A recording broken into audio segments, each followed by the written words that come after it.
Monsieur Cavalli, on a vu aujourd'hui, au début de match, l'équipe du Niger a donné beaucoup de mal à l'équipe d'Algérie. Ils étaient très bien en place, notamment avec un milieu très fourni. Et mis à part le coup franc de Mahrez qui a un peu déclenché les choses pour l'Algérie. Ensuite, ça a été mieux, mais globalement, vous avez quand même mis en difficulté cette équipe d'Algérie. Quelles sont vos impressions sur ce match? J'aurais souhaité faire le match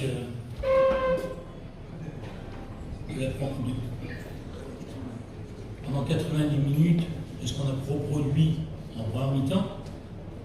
Nous étions bien structurés. Nous sommes créés une ou deux occasions où on a manqué un petit peu de qualité. Parce qu'on s'est bien rendu compte que la qualité aussi de l'Algérie, c'est l'efficacité. Hein. Il n'en faut pas 2-3 pour mettre une balle au fond. La première occasion qui se présente, qui est véritablement une situation pour concrétiser, ça le faire. On n'a pas su le faire. On a bien contenu cette équipe en première mi-temps, on était bien structuré. Et puis en deuxième mi-temps, je pense que les erreurs que j'ai vues à ce niveau-là, j'en ai vu rarement que l'on a faites. Vraiment, ce deuxième but, on fait une faute alors que le garçon est dos au but, il est face à la tribune, il n'y a rien pour avoir un danger, et puis on lui fait une faute. On sait très bien qu'ils ont une jolie tête extraordinaire. Donc on leur donne la possibilité.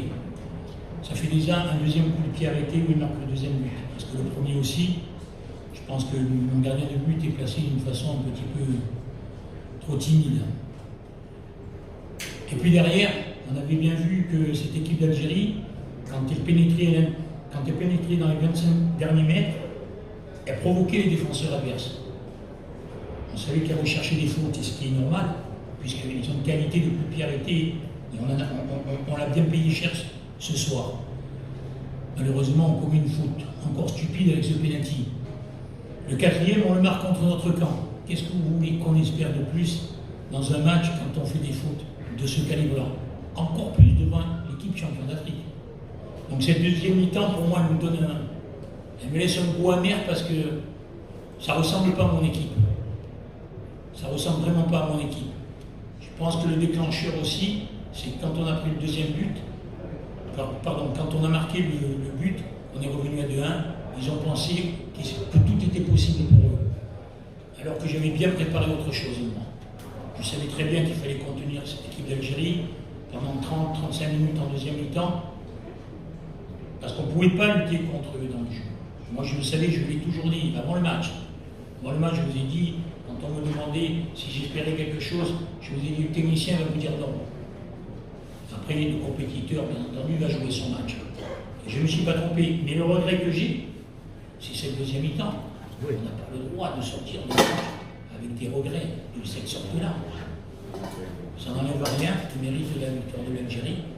Pour moi, c'est pas une surprise, pas trop. Et j'aurais voulu quand même qu'on montre notre visage, parce que ça n'a pas été le visage du Niger en deuxième mi-temps.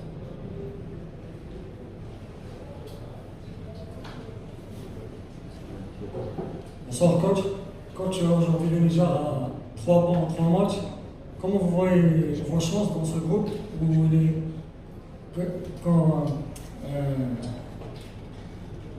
qu'on se qualifie, quoi? Non, vous voulez qui est dominé, ça?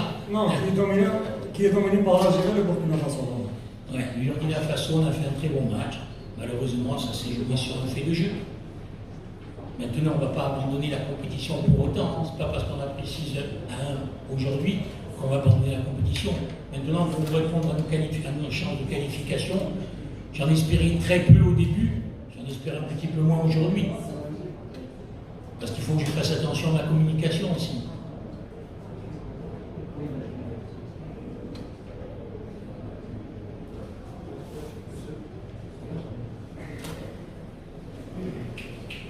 Bonsoir, Issaka Blaziz de la télévision nationale du Niger.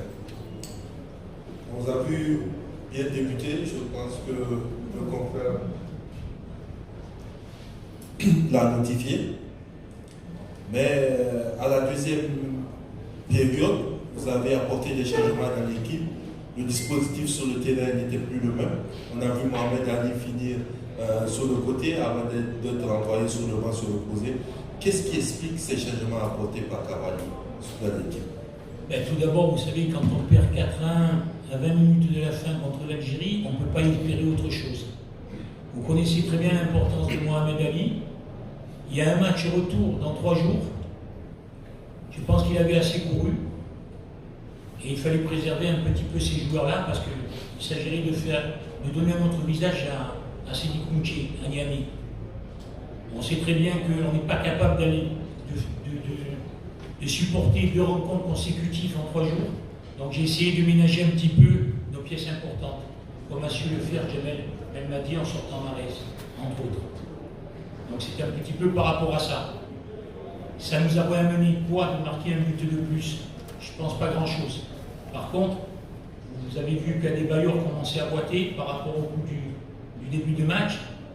Ali commençait à souffrir physiquement. Il vaut mieux préserver le corps, parce que 3 jours, on va faire un long voyage encore là ce soir, enfin, en début de matinée. Ça va être long. Et c'est compliqué de jouer l'Algérie, vous savez. C'est très compliqué. Voilà.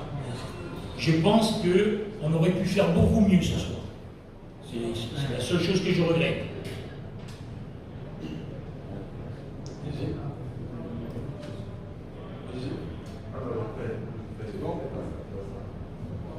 Alors coach, vous l'avez annoncé aussi, bientôt c'est Niamey, déjà le 12.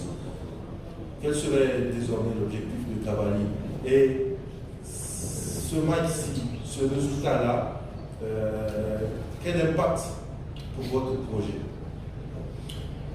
Pour mon projet, je suis vraiment déçu. Parce que j'attendais un autre visage. Parce que ce n'est pas un match qu'on perd, parce que l'adversaire nous a harcelés. On leur a donné l'occasion de faire la différence. On a pris 3 coups de pied arrêtés et un but contre notre camp. Ça fait 4 buts. C'est ça qui me désole le plus. Moi, j'aurais préféré que l'Algérie nous harcèle, nous domine à tous les niveaux, comme elle a su le faire dans les dernières 10 minutes, et qu'on prenne 5-6 buts. Il n'y aurait eu aucun regret. Mais là, c'est véritablement des fautes de débutants. Alors comment on peut passer d'une première mi-temps où on se met presque à rêver par rapport à ce que l'on a fait et commettre tant de fautes en deuxième mi-temps de débutants? C'est là où est tout le paradoxe pour moi dans mon projet. On a vu un visage de travail et on a vu un visage, je dirais, des vieux démons. Il va falloir bien réfléchir à la question. Et pour compléter votre réponse, il va falloir sûrement montrer un autre visage à Sidi Kounché.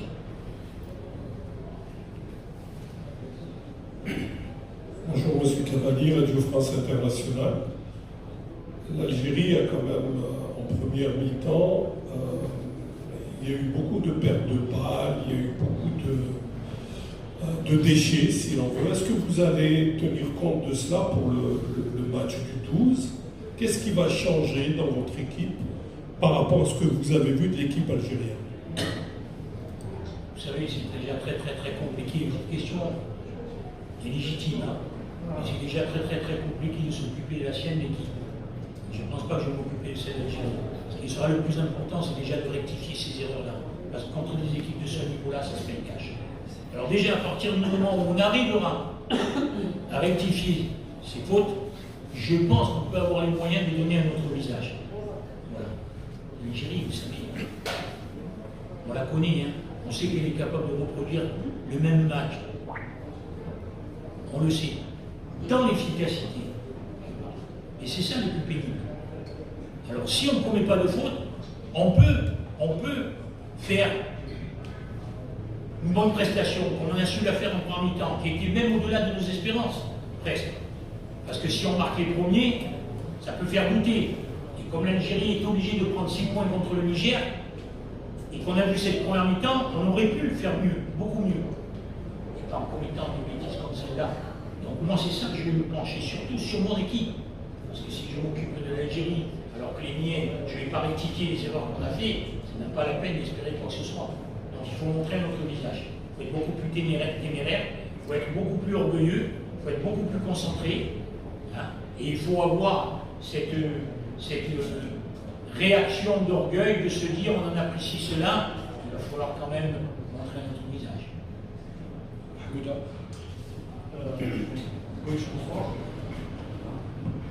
Justement, vous parliez des espérances que vous avez nourries à la première mi-temps avec le jeu proposé et les aspects positifs de cette prestation-là.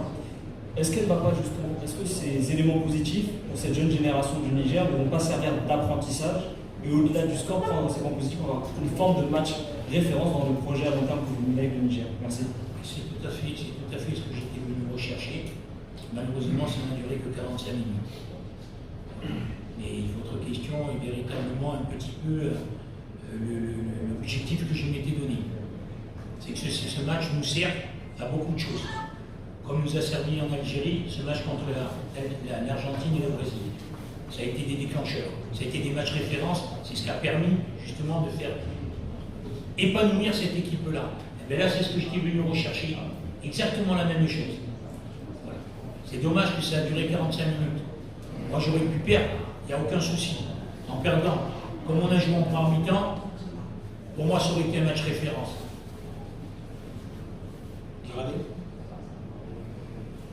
Bonsoir à tous.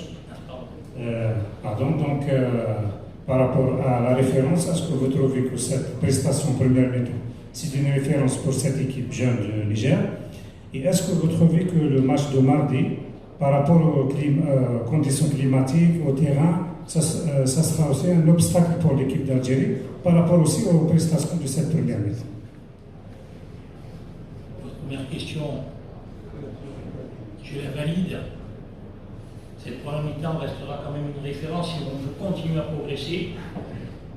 Il ne va pas falloir non plus occulter cette deuxième mi-temps et bien leur faire comprendre et bien leur montrer en vidéo qu'on ne peut pas jouer à ce niveau si on commet des fautes comme celle-là.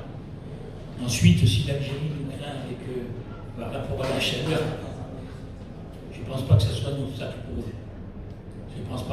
Franchement, je ne pense pas que ce soit un obstacle pour eux.